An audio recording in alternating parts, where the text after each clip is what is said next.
Hello everyone. So now we are here for the next lecture about the module third of the subject quantity survey and estimation. So in previous lecture we already studied about the basic what are the different types of lease which are used in the construction industry as well as the business point of view. Now we are moving forward towards our next topic, advantages and disadvantages of the leasing phenomena. So here are some basic advantages of the topic leasing are performed here. First one is to the lessor. The advantages of lease financing from the point of view of lessor are summarized below.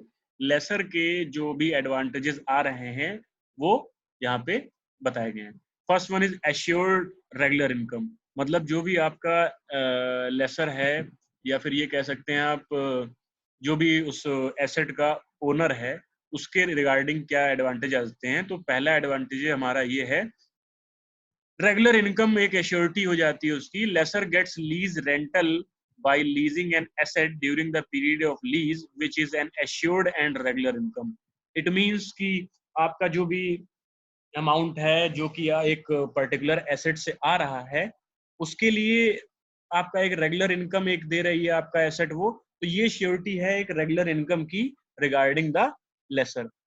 Next one is preservation of ownership. In case of finance lease, the lessor transfers all the risk and reward incidental to ownership to the lessee without the transfer of ownership of asset. Hence the ownership lies with the lessor. ये कह सकते हैं कि बिना ownership change किए, मतलब आपके पास कोई एक एसेट है, आप बिना उसको सेल किए या बिना उसकी ओनरशिप चेंज किए, ओनर आप भी अभी हो लेकिन अगर लीज पे आपने दे दिया है तो रिस्क ऑफ मेंटेनेंस या अदर टाइप के जितने भी रिस्क हैं वो सारे लेसी के पास चले जाते हैं और आपकी एक श्योरिटी ये बन जाती है कि आपके पास आप उस एक्चुअल एसेट के रियल ओनर भी हैं और जितना भी आपका जो रिस्क आ रहा है वो सारा लेसी का हो गया. तो ये बेसिक एडवांटेज आपका आ गया लेसर के regarding. Okay. Next one is benefit of tax. As ownership lies with the lessor, tax benefit is enjoyed by the lessor by way of depreciation in respect of leased asset. ये कह सकते हैं कि जो भी आपका actual owner है या लेसर है तो वो टैक्स भी अपना बेनिफिट कर सकता है. कैसे? वो इस regarding by the depreciation in respect of leased asset, कि वो डिप्रिशिएशन दिखा देगा कि हमारा ये जो एसेट है ये इतना डिप्रिशिएट हो रहा है या उसकी वैल्यू डे बाय डे कम हो रही है और यूज में भी नहीं कर रहा और उसका ओनर भी है और उसका जो टैक्स बेनिफिट इस रिगार्डिंग उसको मिल जाएगा. Next one is high profitability. The business of leasing is highly profitable since the rate of return based on lease rental is much higher than the interest payable on financing the assets. मतलब ये है कि मान लीजिए आपने कोई एक asset है वो 1,00,000 रुपए का है, ठीक है. आपने फॉर एन एग्जांपल ये मैं बता रहा हूँ कि मान लीजिए एक एसेट है कोई 1,00,000 रुपए का है तो उसका अगर आप उसको फाइनेंस कराओगे तो उस पर जाहिर सी बात है उस 1,00,000 रुपए पे कुछ ना कुछ इंटरेस्ट आप दोगे ही दोगे. तो वो इंटरेस्ट जो आप दोगे वो इतना ज्यादा नहीं होगा. वो इंटरेस्ट को आप निकाल ऐसे सकते हैं कि वो जो आपने एसेट है उसको लीज पे दे दिया और लीज से जो इनकम आ रही है वो आप जो इंटरेस्ट पे कर रहे हो उससे ज्यादा ही आ रही है. ये आपका प्रॉफिटेबिलिटी को हाई करता है. Next one is high potentiality of growth. The demand for leasing is steadily increasing because it is one of the cost efficient forms of financing. Economic growth can be maintained even during the period of depression. Thus, the growth potentially of leasing is much higher as compared to other forms of business. ये कहा जा सकता है कि अगर आप lease पे कोई चीज आप जो लेसर है वो अगर लीज पे कोई चीज देता है तो इस रिगार्डिंग भी आपकी प्रॉफिट या पोटेंशियल आपका इम्प्रूव कर रही है कि अगर आप कोई और बिजनेस करेंगे तो उससे शायद इतना प्रॉफिट आपको ना मिल पाए, उसमें रिस्क भी रहेगा. बट अगर आप लीज पे कोई चीज दे रहे हो तो वो एक आपका फिक्स्ड रेंटल बन जाएगा या फिर फिक्स्ड प्रॉफिट बन जाएगा कि इतने टाइम बाद आपको वो मिलना ही मिलना है. Next one is recovery of investment. In case of finance lease, the lessor can recover the total investment through lease rentals. ये कह सकते हैं कि फाइनेंस लीज जो होती है आपकी, वो उसके बेसिस पे अगर आप देखा जाए तो वो ओवरऑल जितना भी एसेट उसका इन्वेस्ट होता है वो पूरा रिकवर कर सकता है। ये तो बात हो गई यहाँ तक लेसर के प्रॉफिट की या लेसर के एडवांटेजेस की। अब हम आते हैं लेसी के एडवांटेजेस में। The advantages of lessee financing from the point of view of lessee are discussed below. First one is use of capital goods. A business will not have to spend a lot of money for acquiring an asset, but it can use an asset by paying small monthly or yearly rental. इसमें ये कहा जा सकता है, जैसे कि मैंने आपको पिछले लेक्चर में एग्जांपल दिया था, कि मान लीजिए कोई कंस्ट्रक्शन फर्म है, उसमें अगर कई सारे इक्विपमेंट की आपको जरूरत पड़ रही है, टूल्स की जरूरत पड़ रही है, वो अगर आप परचेज करेंगे डायरेक्ट मार्केट से, तो आपका कहीं ना कहीं इकोनॉमी डिस्टर्ब होगी और एक साथ एडिशनल एक्सपेंस होगा फर्म का या कंपनी का। इसके लिए आपने क्या किया कि उस कई जगह से उसको रेंट पे ले लिया, और रेंट पे लेने के बाद उसका फुल यूटिलाइजेशन करके आपका काम भी हो गया कम पैसे में, और आपका मेंटेनेंस से भी बच गया। इन सारी चीजों से भी आप स्किप कर सकते हैं इन सारी चीजों को। Next one is tax benefits. A company is able to enjoy the tax advantages on lease payments, as lease payments can be deducted as a business expense. Tax भी बचा सकता है लेसी, जस्ट बिकॉज ऑफ अगर वो कोई चीज lease पे लिए हुए तो वो ये दिखा सकता है कि हाँ भाई इतना पेमेंट हमने अब लीज अमाउंट में दे दिया है, लीज रेंटल दे दिया, तो वो जो अमाउंट होगा वो एक्चुअली आपका टैक्स बेनिफिट करेगा लेसी के। Next one is cheaper. Leasing is a source of financing which is cheaper than almost all other sources of financing.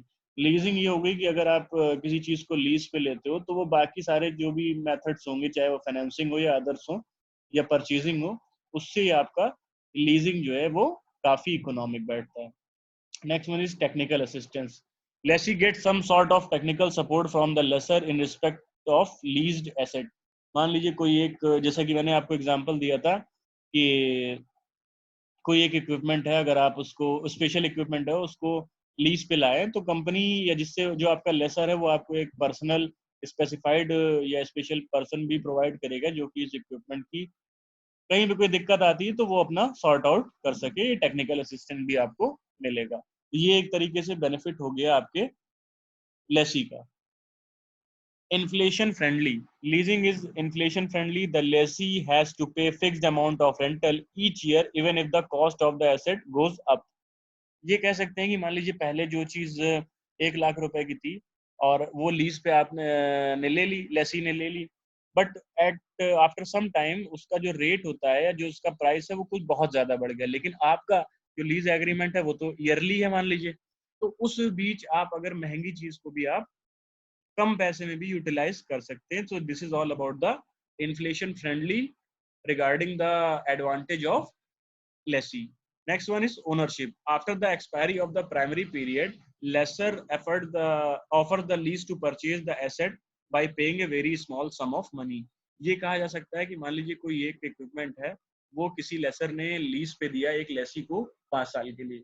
5 साल बाद उस मशीनरी की अगर आप मेंटेन कराओगे दोबारा तो या फिर उसको अपडेट करोगे तो काफी ज्यादा खर्चा आएगा। इसलिए लेसर क्या करता है कि ऑफर कर देता है खुद ही लेसी को कि आप ये प्रॉपर्टी या फिर आप ये एसेट खुद ही ले लो, खरीद लो, और वो बहुत ही कम दाम में जाता है। तो ये भी एक तरीके से प्रॉफिट या फिर एक तरीके से बेनिफिट हो गया आपके लेसी का regarding the leasing phenomena. Okay, now moving forward to our next slide. So basically here are performed some disadvantages of the leasing regarding the lessor and lessee. First of all, we need to study about the disadvantages of the leasing phenomena regarding the lessor. Lessor suffers from certain limitations which are discussed below. Unprofitable in case of inflation. Lessor gets fixed amount of lease rental every year and they cannot increase this even if the cost of asset go up. ये जो लेसी का advantages हो रहा था कि अगर कोई machinery है वो उसने रेंट पे ले ली या फिर लीज पे ले ली, तो वो अगर वो महंगी हो गई तो वो तो लेसी के लिए तो प्रॉफिट है, बट लेसर के लिए वही चीज नुकसान के तौर पे साबित होगी, जस्ट बिकॉज वो फिक्स है ना कि उसने 1 साल के लिए रेंटल पे इस वैल्यू पे दे दिया है। बट अगर द प्राइस बिकम हाई, फिर भी उसको उतना ही रेंट मिलेगा जो कि एक फिक्स रेंट एग्रीमेंट आपका जो डॉक्यूमेंट है उसमें स्पेसिफाइड है, ठीक है। Double taxation, sales tax may be charged twice, first at the time of purchase of asset and second at the time of leasing the asset.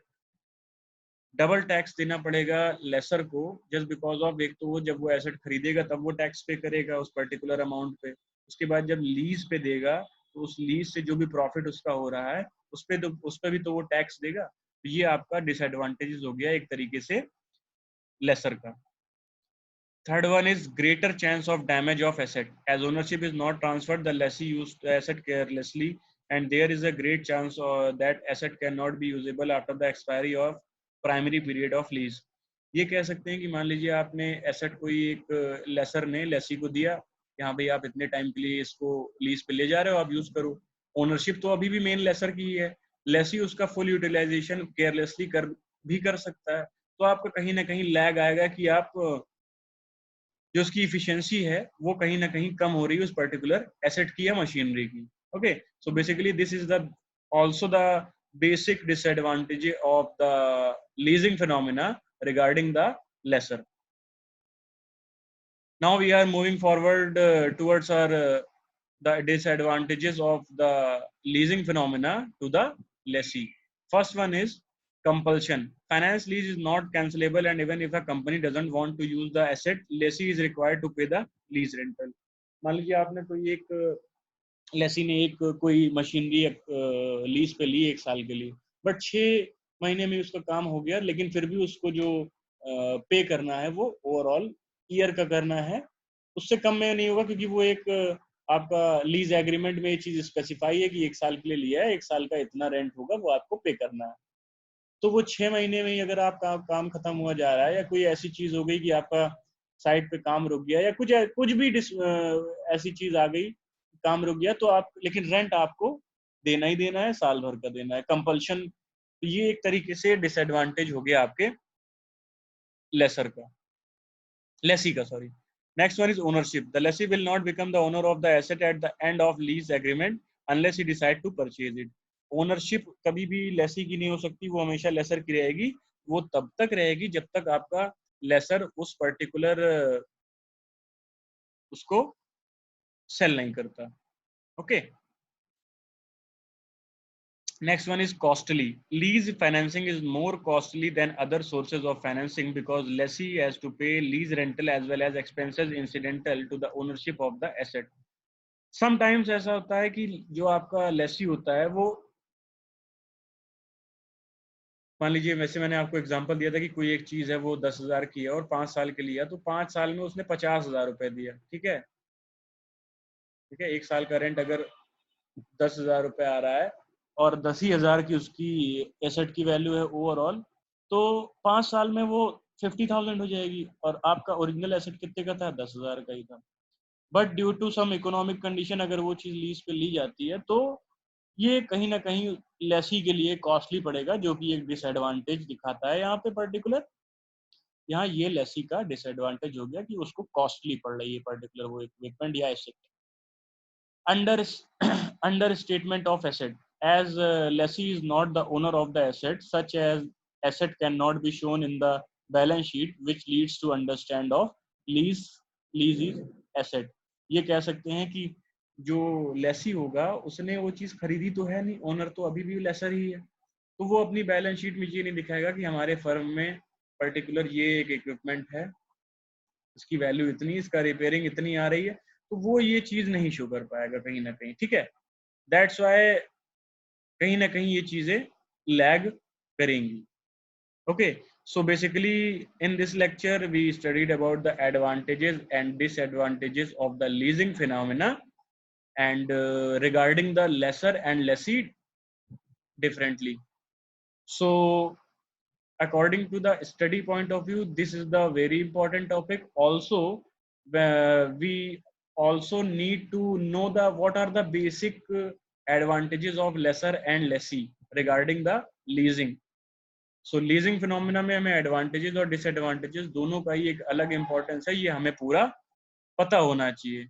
Just because of अगर हमें ये सारी चीजें पता नहीं होंगी, then it will become more difficult before signing any type of agreement or the lease agreement or lease document. Hence, this is very necessary. So for this topic, that is enough. And thank you. And in this lecture, we will also study about the different types of cost of a particular asset. तो इसको भी हम थोड़ा सा यहाँ पे detail में अभी जितने भी डिफरेंट टाइप की कॉस्ट हैं लमसम 8 या 9 तरीके की हैं उसको भी हम थोड़ा सा डिटेल में यहाँ पे पढ़ेंगे. ओके.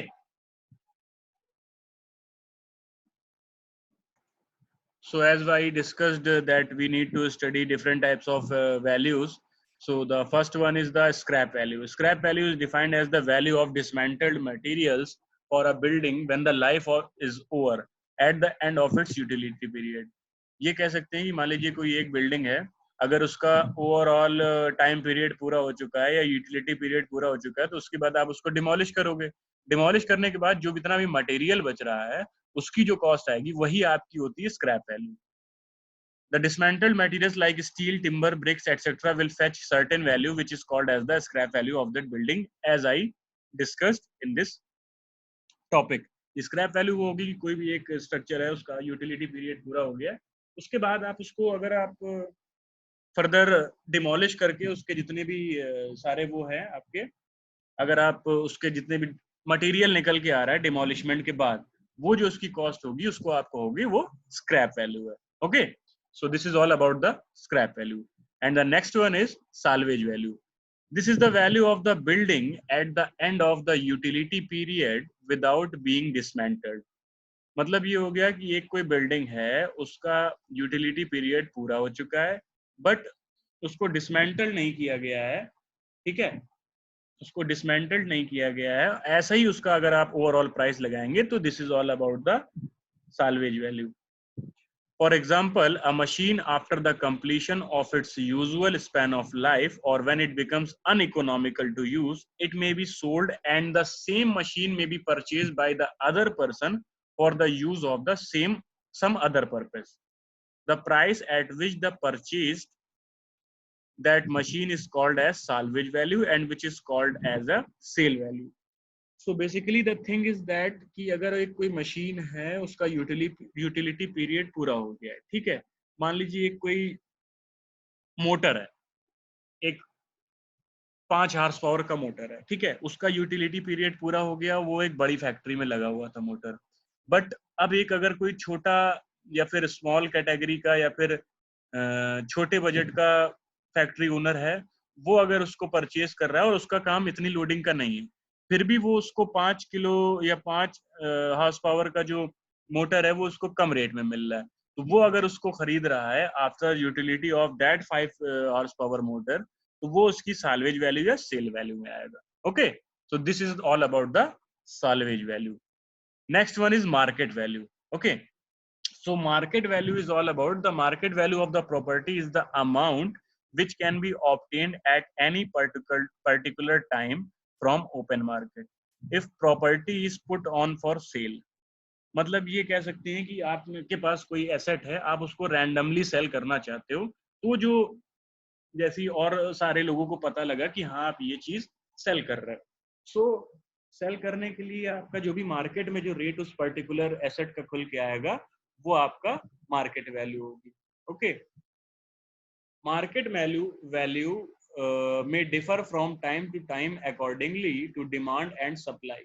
मार्केट वैल्यू जो होती है ये आपकी फ्लक्चुएट कर सकती है according to the supply and demand. The market value is also changes from time to time for various miscellaneous reasons such as change in industry, change of fashion, cost of labor, material and cost of transportation. मान लीजिए कोई अगर एक घर है आपका छोटा सा एक 2 BHK 3 BHK कोई भी घर है, वो अगर सेल हो रहा है, मान लीजिए पहले जब वो बना था तो आसपास आबादी ज्यादा नहीं थी या फिर ज्यादा डेंस एरिया नहीं था और वो रोड से काफी अंदर था, तो उसका प्राइस दूसरा होगा. But according to the need या according to the change in trend वहां पे कई सारी मार्केट प्लेस बन गया, पार्क बन गया, कम्युनिटी हॉल बन गया, तो कहीं ना कहीं वो मार्केट को उस पर्टिकुलर प्लेस की वैल्यू को हाई कर रहा है.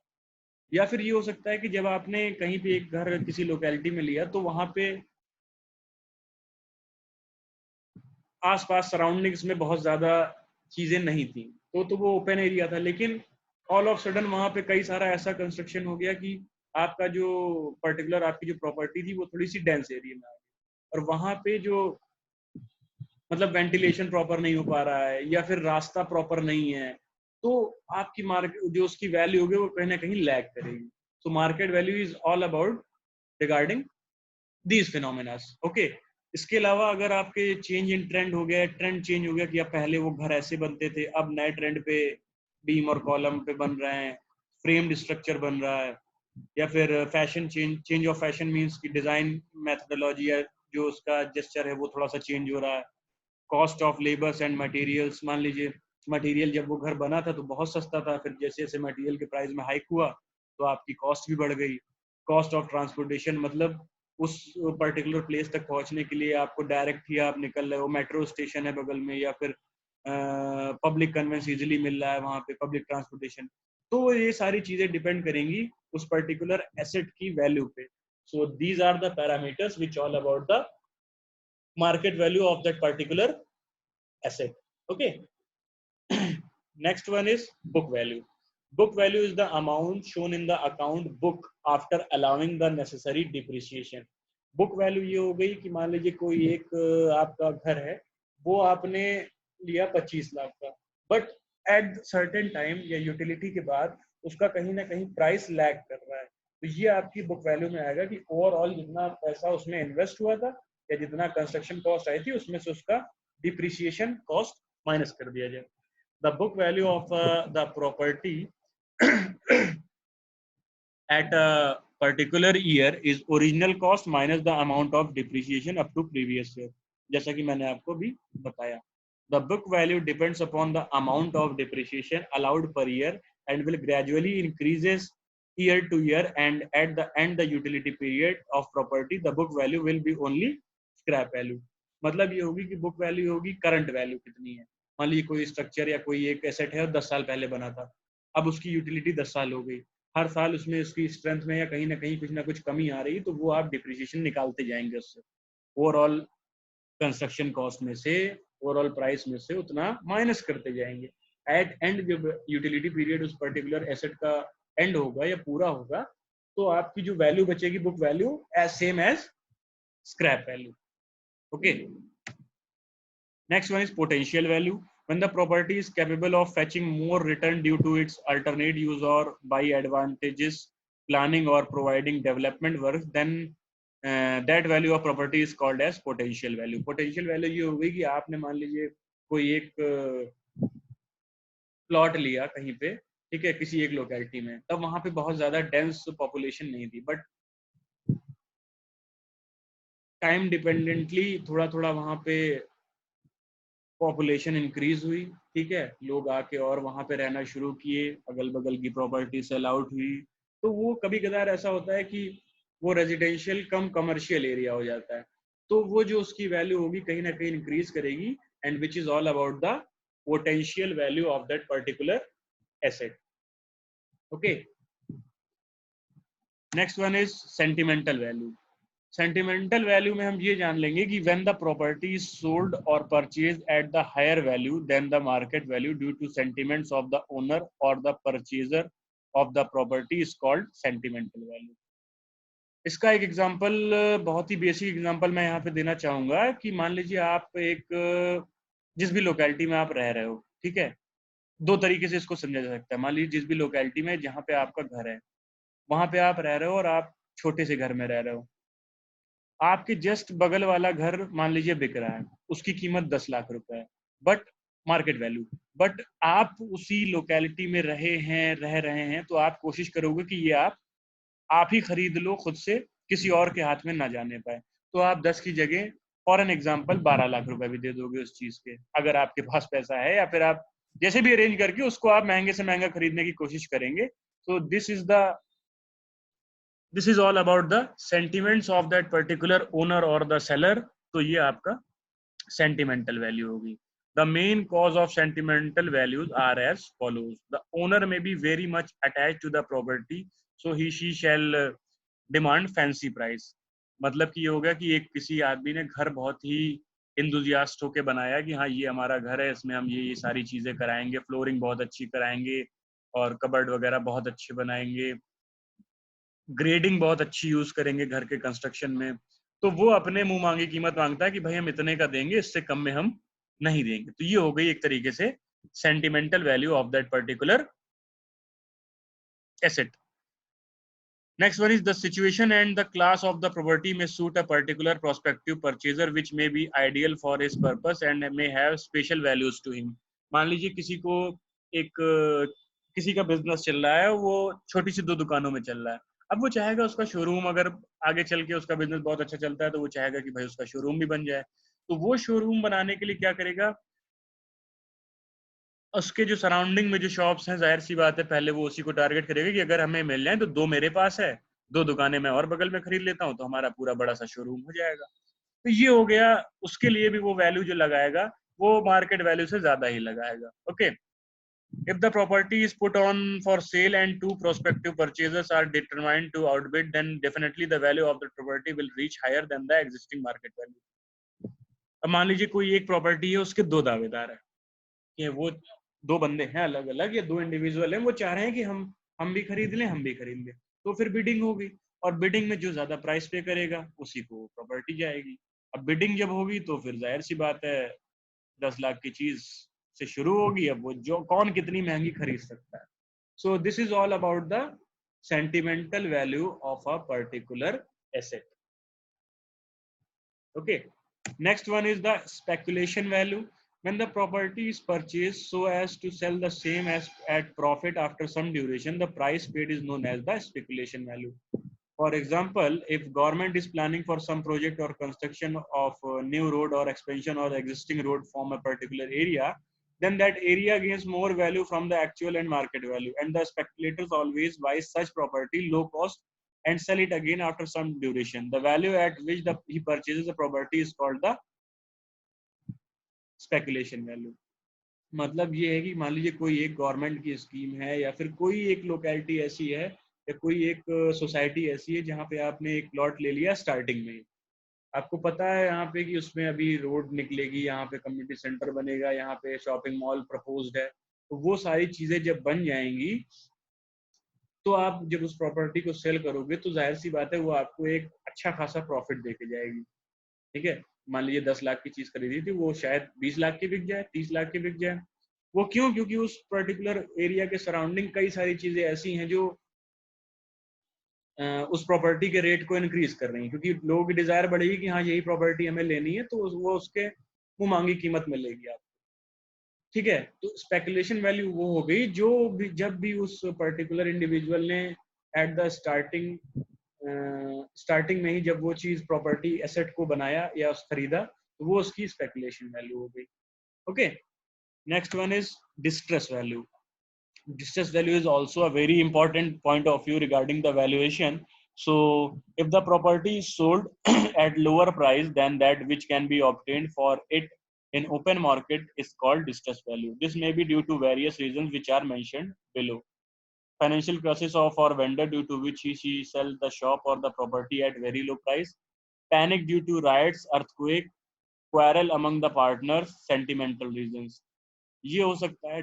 डिस्ट्रेस वैल्यू ये हो गई कि मान लीजिए कोई एक प्रॉपर्टी आपकी 50 लाख रुपए की है, लेकिन वहां पे कुछ ऐसे रीजंस आ गए कि आपको वो एट एनी हाउ बस जल्द से जल्द उस प्रॉपर्टी को बेचना है, तो आप उससे कम दाम में भी बेच दोगे। तो वो जो कम दाम में आप बेचोगे वो उसकी डिस्ट्रेस वैल्यू होगी, या मरी हुई कीमत जिसे कहते नहीं है, वो होगी। अब उसके जो रीजन बताए गए हैं वो यहाँ पे ये बताया गया है कि मान लीजिए पैनिक ड्यू टू राइट्स, वहां पे राइट्स हो गए, तो आप जल्दी से बेच दोगे उसे कि बेचो और निकलो इससे। Next one is earthquake, natural disaster कोई भी आ गया उस जगह पे, तो भी आप बेच दोगे कि उस जगह से आपको मूव ऑन करना है, एंड दैट्स व्हाई आप उसको सेल आउट कर रहे हैं। Next one is quarrel among the partners, मान लीजिए कोई एक कई सारे पार्टनर मिलके कई सारे अगर कोई एक बिजनेस चला रहे हैं या कोई एक एसेट के मालिक हैं, बट उसमें अगर कोई मिसअंडरस्टैंडिंग या मिसकम्युनिकेशन हो गया, तो भी वो कहीं ना कहीं उसको एट एनी हाउ जल्द से जल्द बेच के जितनी जल्दी हो सके पार्टनरशिप को तोड़ के अपना अपना अपना काम आगे देखें। Next one is sentimental reasons, कि मान लीजिए कोई एक ऐसे पर्सनल रीजन आ गया कि आपको एट एनी हाउ कैसे भी करके वो अपना एसेट निकालना ही निकालना है, जल्द से जल्द निकालना है, तो फिर वो प्रॉपर्टी आपके डिस्ट्रेस वैल्यू पे जाएगी. And the last one is the accommodation value. Small strips or land cannot be developed independently due to their restricted length, depth, and number of purchasers of such property are very less. These strips can only be sold at the adjacent landowners who may be offering only low price. This value is called as accommodation value. मान लीजिए ये है कि आपका एक 1,000 square feet का plot है, ठीक है. अब वो जब 4 हिस्सों में बटा, तो 3 एक लोगों ने ले लिया और एक आदमी के पास एक ही हिस्सा बचा, उसका 1/4. तो वो एक पतली स्ट्रिप बचेगी ना, उसमें आप कंस्ट्रक्शन करा सकते हो, ना ही आप उसको सेलर भी, बायर भी उसका जल्दी नहीं मिलेगा. तो इसमें ये होता है कि उसके जो एडजेसेंट या मिली हुई प्रॉपर्टी होती है वही उसको परचेज कर लेता है और बहुत ही लो कॉस्ट में. सो this is all about the accommodation value. Okay, so here we studied different types of values which are performed in the valuation. So if अगर हम रिवाइज करना चाहें तो हमने बेसिकली 9 तरीके की वैल्यू पढ़ी. First one is scrap value, salvage value, market value, book value, potential value, sentimental value, speculation value, distress value and accommodation value. So ये आपकी वैल्यूएशन के डिफरेंट टाइप्स हो गए यहाँ पे कि डिफरेंट टाइप्स ऑफ वैल्यूएशन या डिफरेंट टाइप ऑफ वैल्यूज क्या होती हैं. उस पर्टिकुलर वैल्यूएशन करने से पहले हमें इन सब सारी वैल्यूज का बेसिक फंडा पता होना चाहिए कि हम इस पर्टिकुलर एसेट की वैल्यू लगा रहे हैं तो हम कौन सी वैल्यू उसकी लगाएं, या उसके पैरामीटर सारे हमें पता होने चाहिए, तभी एक वैल्यूएशन प्रॉपरली हो पाएगा. So according to this topic, this is the last topic of the module third, and all the topics are covered clearly in these lectures. Okay, so that is enough for the module third. Thank you so much.